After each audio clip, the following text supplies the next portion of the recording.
9 August 1965 সাল। Singapore ছিল এক অনিশ্চিত আর দুর্বল অবস্থায়। ব্যাপক বেকারত্ব, তীব্র আবাসন সংকট এবং প্রাকৃতিক সম্পদের অভাবসহ সব দিক থেকে অর্থনৈতিক ও সামাজিক চ্যালেঞ্জের মুখোমুখি। প্রায় 70% পরিবার বসবাস করত বস্তিতে, যেখানে টয়লেট বা পানি কিছুই ছিল না। পরিবারগুলি রান্না করত কাঠ কয়লার উপর এবং একটি পাবলিক টয়লেট ইউজ করতে সবাই লাইন দিয়ে থাকত। আর জনসংখ্যার অর্ধেকেরও বেশি ছিল অশিক্ষিত ও আনএমপ্লয়েড। তখন সিঙ্গাপুরে পানিসহ কোনো প্রাকৃতিক সম্পদ ছিল না। তখন সিঙ্গাপুরের জনসংখ্যা ছিল 20 লাখেরও কম, ও তাদের সুরক্ষার জন্য নিজেদের কোনো আর্মিও ছিল না। কিন্তু এই ভয়াবহ পরিস্থিতি থাকা সত্ত্বেও প্রাইম মিনিস্টার লি কুয়ান ইউর নেতৃত্বে সিঙ্গাপুর পরিণত হয় একটি মেগা সিটিতে। আজ সিঙ্গাপুরে বিশ্বের অন্যতম ধনী দেশ, যেখানে মাথাপিছু জিডিপি 90,000 থেকে 1,20,000 মার্কিন ডলার। এটি শ্রম নিবিড় উৎপাদন থেকে হাইটেক নলেজ বেসড অর্থনীতিতে রূপান্তরিত হয়েছে, যা অর্থ, টেকনোলজি, বায়োটেকনোলজির উপর দৃষ্টি নিবদ্ধ করে। কিন্তু কিভাবে হলো এসব? কিভাবে সিঙ্গাপুর আজ এত উন্নত, এত সফল? আর এসবের পেছনে কে আছেন? কে সিঙ্গাপুরকে বানিয়ে দিলেন একটি সেফ ও আল্ট্রা মডার্ন সিটি? এই ভিডিওটি দেখুন। 9 আগস্ট 1965 সাল। সিঙ্গাপুরের প্রাইম মিনিস্টার লি কুয়ান ইউ মাত্রই সে জেনেছে যে সিঙ্গাপুরকে মালয়েশিয়া থেকে বের করে দেওয়া হয়েছে। এখন তাকে জাতির কাছে এই খবরটা দিতে হবে, তাও সরাসরি লাইভ টিভিতে। কিন্তু সে আর এগোতে পারছে না। তার গলা ভেঙে যাচ্ছে, থেমে যাচ্ছে কথা, আর চোখ দিয়ে পানি পড়ছে টিভি ক্যামেরার সামনে।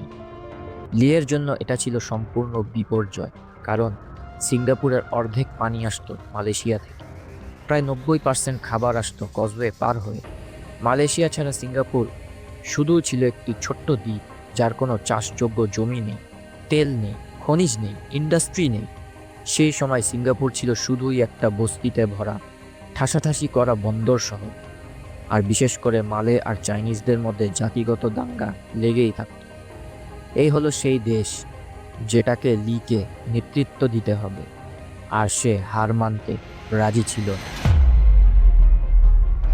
মালয়েশিয়া থেকে আলাদা হওয়ার পর লি সর্বপ্রথম যে কাজটি করেন তা হলো সিঙ্গাপুরকে গ্লোবালি স্বীকৃতি দেওয়া।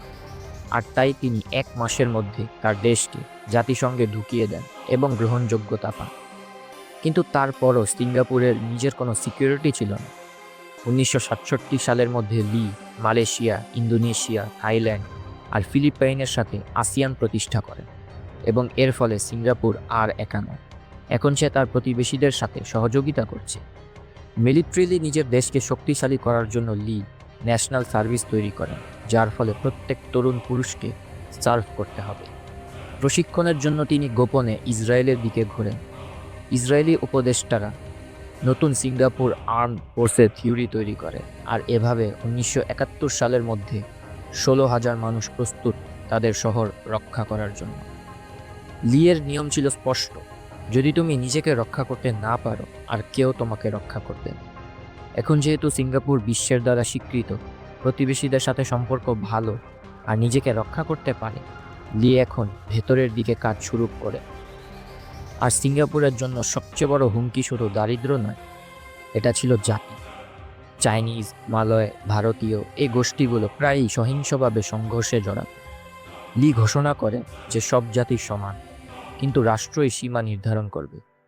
তিনি 4টি সরকারি ভাষা করেন: চাইনিজ, মালে, তামিল আর ইংলিশ। প্রতিটা শিশু তাদের মাতৃভাষা শিখতে পারবে ও কথা বলতে পারবে, কিন্তু অবশ্যই ইংরেজিও শিখতে হবে, যে সাধারণ ভাষা তাদের একত্রিত করবে।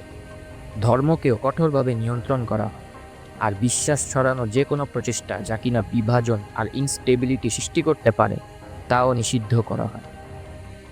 লি কুয়ান ইউ এক মিরেকেলের মাধ্যমে সিঙ্গাপুরকে 1960-এর দশকে বিশ্বের অন্যতম দরিদ্র দেশ থেকে আজকের সবচেয়ে উন্নত দেশগুলির মধ্যে রূপান্তরিত করেছে।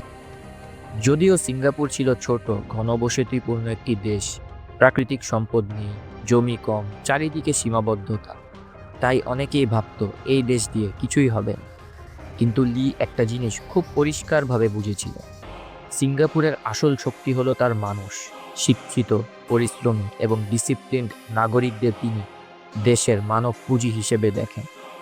তাই তিনি সিদ্ধান্ত নেন, প্রাকৃতিক সম্পদ না থাকলেও মানুষের দক্ষতাকে মূল অস্ত্র বানাতে হবে।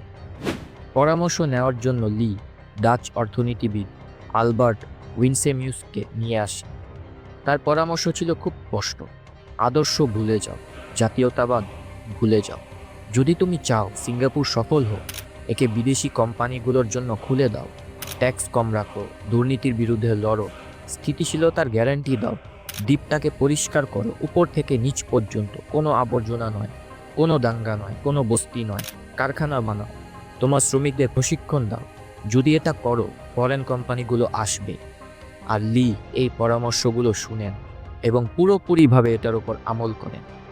1961 সালের 1 আগস্ট সরকার গঠন করে ইকোনমিক ডেভেলপমেন্ট বোর্ড, ইডিবি। এই বোর্ডের কাজ ছিল বিদেশি বিনিয়োগ আনা এবং সিঙ্গাপুরকে আন্তর্জাতিক ব্যবসার জন্য আকর্ষণীয় বানানো। এরপর শুরু হয় বিশাল পরিবর্তন। বিদেশি কোম্পানিগুলো সিঙ্গাপুরের কারখানা স্থাপন করতে থাকে। আমেরিকান আর জাপানিজ বড় বড় কোম্পানি আসে সিঙ্গাপুরে ইনভেস্ট করার জন্য। Texas instruments, Hewlett Packard, general electric ইত্যাদি ইত্যাদি। ব্রিটিশদের পরিত্যক্ত ডকইয়ার্ডগুলো শিপইয়ার্ডে পরিণত হয়। লি সম্পদ ঢালেন সিঙ্গাপুর এয়ারলাইন আর নেপচুন ওরিয়েন্ট লাইন্স তৈরি করতে। শিক্ষা ব্যবস্থা তৎক্ষণাৎ পূর্ণনির্দেশিত হয় ইঞ্জিনিয়ার, টেকনিশিয়ান আর শ্রমিক তৈরি করতে, যারা এই কোম্পানিগুলোকে সেবা দিতে পারে। এই বিনিয়োগ থেকে আসা আয় দিয়ে লি দৈনন্দিন জীবন রূপান্তরিত করে। কিন্তু তখনও 3/4 সিঙ্গাপুর বস্তি আর ঝুপড়িতে থাকে। তাই তিনি housing development board, HDB supercharge করেন। দেশের পাবলিক হাউজিং। প্রতি বছর লক্ষ লক্ষ মানুষকে কংক্রিটের অ্যাপার্টমেন্টগুলোতে সরানো হয়, পানি আর বিদ্যুৎ সহ প্রতিটা পরিবারকে দেশে একটি অংশীদারিত্ব দিয়ে। এটার জন্য টাকা দিতে তিনি শ্রমিকদের জোর করে তাদের মজুরির প্রায় 20% সেন্ট্রাল প্রভিডেন্ট ফান্ড, PPF-এ জমা রাখতে বাধ্য করেন। কাগজে এটা ছিল তাদের অবসরের জন্য, কিন্তু বাস্তবে এটা হয়ে যায় জাতির পুঁজির একটি বিশাল পুল, যা ব্যবহার হয় আবাসন নির্মাণ, অবকাঠামো অর্থায়ন আর বিনিয়োগ তহবিল করতে। এইসব পরিচালনা করতে পারে এমন দক্ষ মানুষ পাওয়ার জন্য লি মন্ত্রী আর সিভিল সার্ভেন্টদের বেতন দ্বিগুণ করে দেন এবং তিনি কারাপশনের বিরুদ্ধেও কঠোর ব্যবস্থা নেন। এখানে একটা জিনিস খেয়াল করেন, লি নিজের শাসনকালে একজন ডিক্টেটরের মতো শাসন করেছেন, কারণ তিনি জানতেন আয়রন পিস্ট দিয়ে শাসন না করলে পরিবর্তন আর উন্নয়ন সম্ভব নয়। অবশেষে লি গার্ডেন সিটি ক্যাম্পেইন চালু করে। তিনি হাইওয়ের পাশে গাছ রোপণ, নদী নর্দমা থেকে পরিষ্কার আর শহরে পার্ক বানানোর আদেশ দেন। পরিচ্ছন্নতা আর সবুজায়ন হয়ে ওঠে প্রচারণা বিশ্বের কাছে একটা সংকেত যে সিঙ্গাপুর আর বস্তি নয়। 70-এর দশকের প্রথম দিকে মাত্র কয়েক বছরে সিঙ্গাপুরের একটা পতাকা আছে, একটা সেনাবাহিনী, একটা অর্থনীতি আর একটা প্রচারণা যন্ত্র ছিল, যা একটাই বার্তা দিত: সিঙ্গাপুর ইজ রাইজিং। এরপর 1981 সালে খোলা হয় চাঙ্গি এয়ারপোর্ট, যা তৎক্ষণাৎ বিশ্বের সেরা এয়ারপোর্টের মধ্যে স্থান পায়। সিঙ্গাপুরের বন্দর ধীরে ধীরে পৃথিবীর সবচেয়ে ব্যস্ত বন্দরের একটিতে পরিণত হয়। এটা হয়ে যায় এশিয়ার রপ্তানি আর পশ্চিমা বাজারের মাঝে মূল কানেকশন পয়েন্ট। তারপর আসে সিঙ্গাপুর এয়ারলাইন। 1972 সালে চালু হওয়া এই এয়ারলাইন খুব দ্রুত বিলাসিতা আর দক্ষতার গ্লোবাল প্রতীক হয়ে ওঠে। বিদেশি ইলেকট্রনিক, শিপিং, ফিন্যান্স, টেকনোলজি সবকিছু প্রথমে সিঙ্গাপুরে আসে, এখানে বড় হয়, তারপর ছড়িয়ে পড়ে পুরো আসিয়ান। কিন্তু একটা জিনিস পরিষ্কার, লি কুয়ান ইউর কাছে শুধু উন্নতি যথেষ্ট ছিল না, ডিসিপ্লিন আর কঠোর নিয়মও জরুরি ছিল। তাই চুইংগামকে নিষিদ্ধ করা হয়, মাদক পাচারকারীকে সরাসরি ফাঁসির শাস্তির নিয়ম করা হয়, রাস্তায় ময়লা আবর্জনা ফেলা, থুতু ফেলায় হাজার হাজার ডলার জরিমানা করা হয়, রাজনৈতিক বিরোধীদের মামলা দিয়ে দেউলিয়া বা বিনা বিচারে আটক করা হয়, প্রেসকে কন্ট্রোল ও সেন্সর করা হয়। লিয়ের দর্শন ছিল খুব স্পষ্ট: সঠিক কি আর ভুল কি তা আমরাই ঠিক করব, মানুষ কি ভাবে সেটা বড় বিষয় না। ফরেন পলিসিতেও তিনি একই রকম কঠোর ছিলেন। 70-এর দশকে আমেরিকার CIA সিঙ্গাপুরের ইন্টেলিজেন্স সংস্থায় ঢোকার চেষ্টা করে, কিন্তু লি সেটা প্রকাশ্যে ফাঁস করে ও ওয়াশিংটনকে অপমানিত করে আর আমেরিকাকে 100 মিলিয়ন সিঙ্গাপুর ডলার জরিমানা দিতে বলেন। তিনি অস্ট্রেলিয়াকে হোয়াইট ট্র্যাশ বলে শুধু কাঁচামাল রপ্তানির উপর নির্ভর করার জন্য, আর আফ্রিকাকে সতর্ক করে দুর্নীতি তোমাদের শেষ করে দেবে। কিন্তু একই সাথে তিনি পূর্ব আর পশ্চিমের মধ্যে ব্যালেন্স রাখেন। সিঙ্গাপুর তার বন্দরে আমেরিকান যুদ্ধ জাহাজ রাখার অনুমতি দেয়, আবার চীনের জন্য দরজা খোলা রাখে। যখন ডেং জিয়াওপিং 1978 সালে চীনকে রিফর্ম আর উন্মুক্ত করার প্রক্রিয়া শুরু করেন, তিনি সিঙ্গাপুরকে মডেল হিসেবে স্টাডি করেন। এখন একটু ভাবুন, বিশ্বের সবচেয়ে জনবহুল দেশ শিখছে বিশ্বের সবচেয়ে ছোট দেশগুলোর একটির কাছ থেকে। দেশের ভেতরে লি শুধু অর্থনীতি না, সমাজকেও ইঞ্জিনিয়ারিং করেছিল। হাউজিং কোটার মাধ্যমে চাইনিজ, মালয় আর ভারতীয়দের একসাথে থাকতে বাধ্য করা হয়। ইংরেজি হয়ে যায় সবার কমন ভাষা। স্টপ অ্যাট টু ক্যাম্পেইন পরিবারগুলোকে 2-এর বেশি সন্তান নিতে নিরুৎসাহিত করে। কিন্তু পরে যখন তিনি বুঝতে পারেন যে এতে দেশে দ্রুত বুড়ো মানুষের সংখ্যা বাড়ছে, তখন আবার নীতি বদলানো হয়। লম্বা চুলওয়ালা পুরুষদের সরকারি চাকরিতে নিষিদ্ধ করা হয়, নারীদের স্কুল আর চাকরিতে উৎসাহিত করা হয়। লি কুয়ান ইউ মনে করতেন, শিক্ষিত নারীরা বেশি সন্তান নিলে দেশের ভবিষ্যৎ শক্তিশালী হবে। লি শুধু আইন বানাচ্ছিলেন না, তিনি নতুন এক সিঙ্গাপুরিয়ান তৈরি করছিলেন। হয়তোবা আপনারা বলতে পারেন তার মানসিকতা আর তার রাষ্ট্র চালানোর ধরন কঠোর ছিল, কিন্তু তার এই কঠোর মানসিকতা হঠাৎ তৈরি হয়। তার বাবা ছিলেন জুয়ারি, পরিবারের টাকা নষ্ট করতেন। তার মাই পরিবারকে ধরে রেখেছিলেন। 1942 সালে তিনি দেখেন ব্রিটিশ সাম্রাজ্য মাত্র 70 দিনের মধ্যে সিঙ্গাপুরে জাপানের কাছে আত্মসমর্পণ করে। এই ঘটনা তাকে ভেতর থেকে বদলে দেয়। তিনি পরে বলেন, 70 দিনে ব্রিটিশ সাম্রাজ্য শেষ, তখনই আমি ঠিক করি যে আর কেউ কখনো সিঙ্গাপুরকে দুর্বল ভাববে না। জাপানি দখলের সময় তিনি অল্পের জন্য সুকচিং গণহত্যা থেকে বেঁচে যান। তখন হাজার হাজার চাইনিজ পুরুষকে হত্যা করা হয়েছিল। শুধু ভাগ্যের কারণে তিনি বেঁচে যান। বাঁচার জন্য তিনি জাপানি ভাষাও শেখেন। তিনি যুদ্ধের সময় আঠা বা গ্লুও বিক্রি করেছিলেন। তারপর তিনি হয়ে ওঠেন তার প্রজন্মের সেরা ছাত্রদের একজন। এই অভিজ্ঞতাগুলো তাকে একটা জিনিস শিখিয়েছিল, কখনো কারো উপর নির্ভর করো না, নিজের পায়ে নিজে দাঁড়াও। আর ফলাফল, 2000 সালের মধ্যে সিঙ্গাপুরের মাথাপিছু জিডিপি পৌঁছে যায় $24,000, যা তখন কানাডা আর ফ্রান্সের সমান।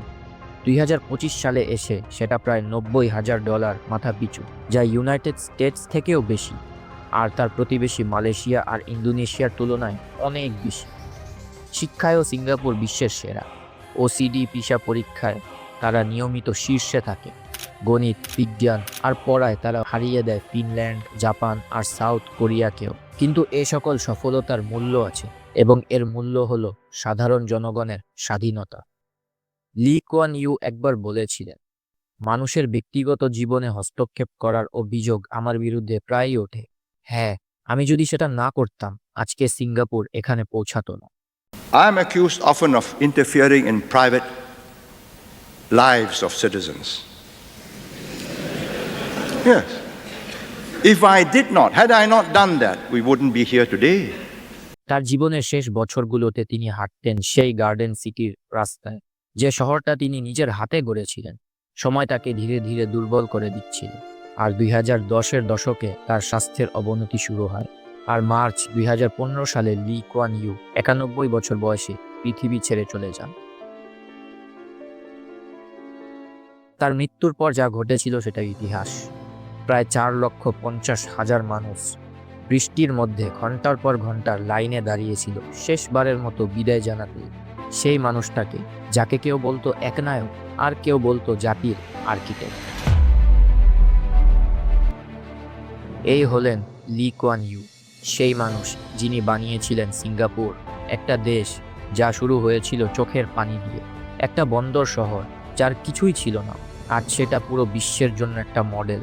একজন মানুষ যিনি একদিন কেঁদেছিলেন জাতির ভবিষ্যৎ ভেবে, তারপর দাঁড়িয়েছিলেন, লড়েছিলেন, আর নিজের ইচ্ছাশক্তি দিয়ে ইতিহাস বদলে দিয়েছিলেন। এটাই হলো লি কুয়ান ইউর গল্প, এটাই সিঙ্গাপুরের গল্প। ভিডিওটা যদি ভালো লেগে থাকে আর ভিডিও থেকে যদি নতুন কিছু জানতে পারেন, তাহলে অবশ্যই ভিডিওটাকে লাইক দিবেন, আর এই ভিডিওটিকে শেয়ার করবেন, আর এই চ্যানেলটাকে সাবস্ক্রাইব করবেন। ধন্যবাদ।